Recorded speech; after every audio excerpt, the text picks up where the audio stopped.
C'est bon, il y a tout qui est lancé. Allez. Salut tout le monde, c'est Jojol. Je vous souhaite la bienvenue dans ma vidéo. Mon avis sur le Galaxy S6 ou S6 Edge après un mois d'utilisation. Alors, est-ce que j'ai été satisfait de ce smartphone ou pas? La réponse est dans cette vidéo.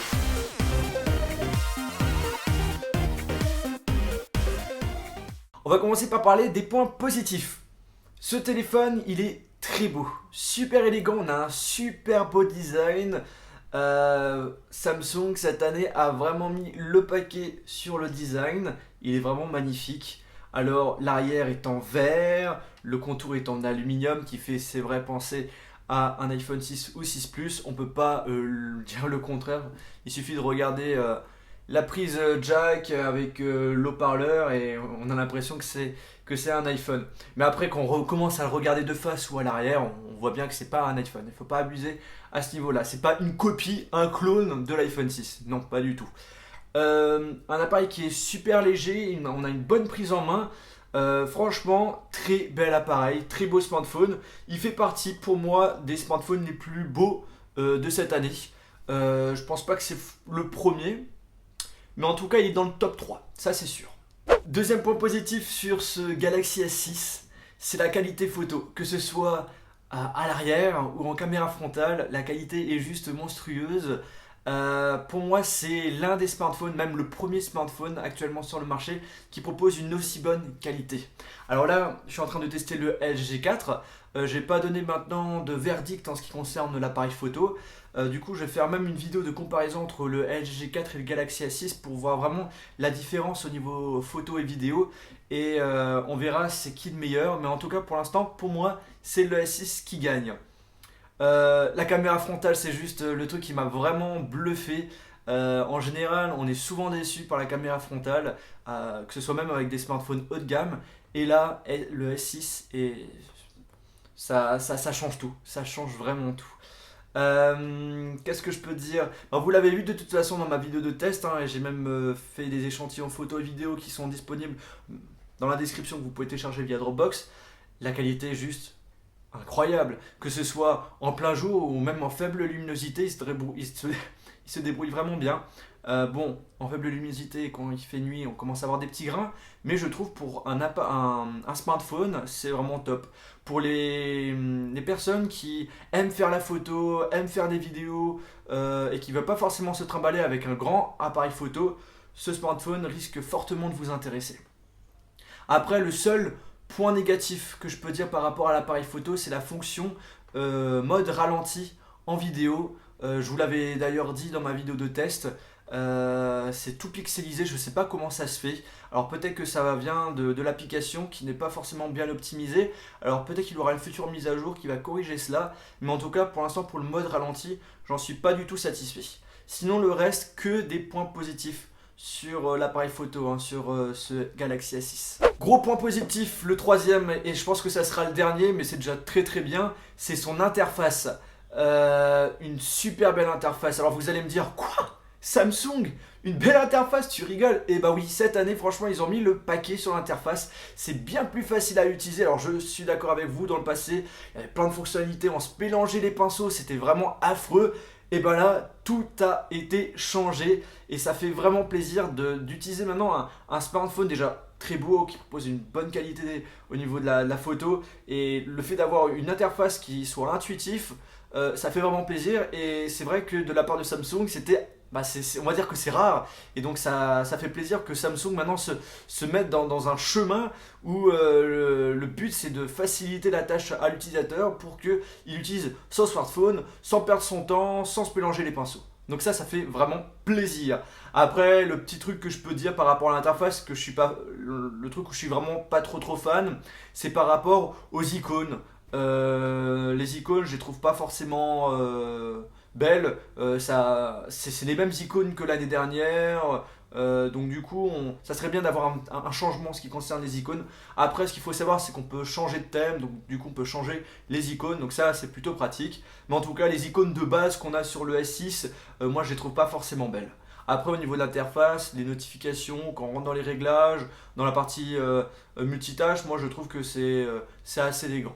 Alors là on va parler d'un point qui n'est pas forcément positif ou négatif, mais qui est plutôt centré positif. C'est le capteur d'empreinte digitale. Alors aujourd'hui cette année il y a eu une amélioration, on ne glisse pas le doigt mais on pose son doigt pour déverrouiller son appareil. Alors je tiens à corriger ce que j'ai dit dans ma vidéo de test.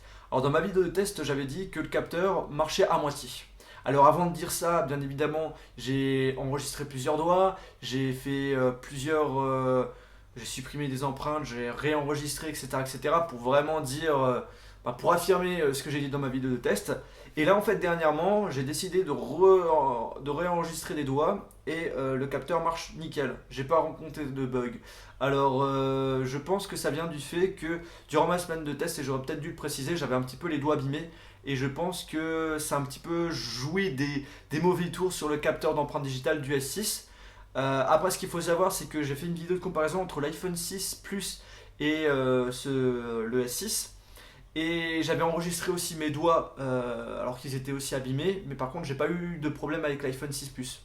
Donc peut-être que je peux confirmer le fait que le capteur est quand même mieux sur l'iPhone 6 Plus pour l'enregistrement par rapport au Galaxy S6 Edge ou normal. Donc je tiens à le préciser, je corrige ce que j'ai dit dans ma vidéo de test. Là, je n'ai pas eu de bug dernièrement avec le capteur d'empreinte digitale. Donc tant mieux. Alors j'ai donné pas mal de points positifs sur ce Galaxy S6 ou S6 Edge, mais il y a aussi pas mal de points négatifs et je vais vous lister tout ça. Premièrement, l'appareil possède un arrière en verre. Ok, agréable au toucher, solide, mais il aime beaucoup vos doigts, tellement qu'on a nos traces de doigts à l'arrière et c'est difficile à les enlever. L'arrière, j'ai quelques micro-rayures, donc petite information, le mieux c'est de mettre un écran de protection arrière ou soit de prendre une coque de protection pour éviter de rayer l'arrière du smartphone. L'arrière n'est pas amovible, donc du coup vous ne pouvez pas changer de batterie et malheureusement il n'est pas possible de rajouter de la mémoire, on ne peut pas mettre de carte micro SD. On est limité en mémoire, on a choix entre 3 capacités de mémoire, 32, 64 Go et 128 Go.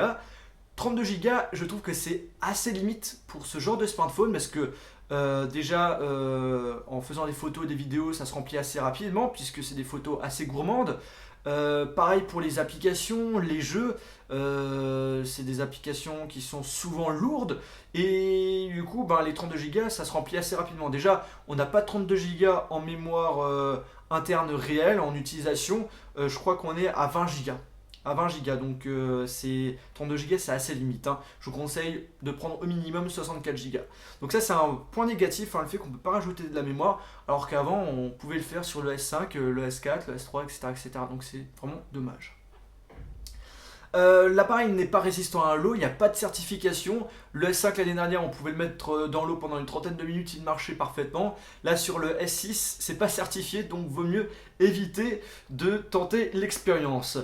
Au niveau du design aussi, je tiens à le signaler, l'objectif, c'est comme sur l'iPhone 6 et 6 Plus, l'objectif sort.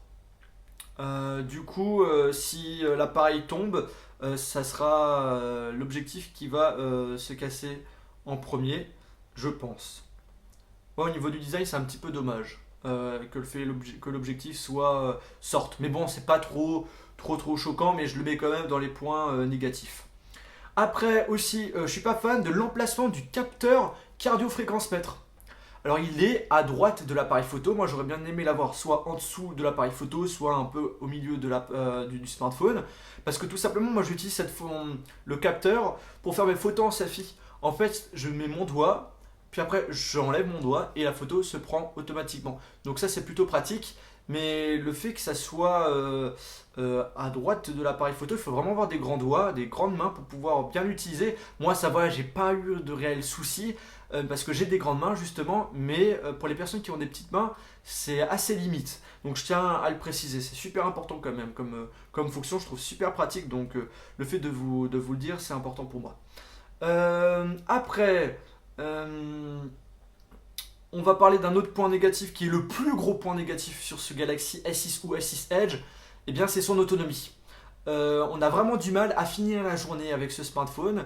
Alors je suis pas le seul à dire ça. Il y a pas mal de testeurs, pas mal de sites internet d'actualité high-tech qui confirment ce que j'ai dit sur le fait que la batterie tient vraiment mal la journée.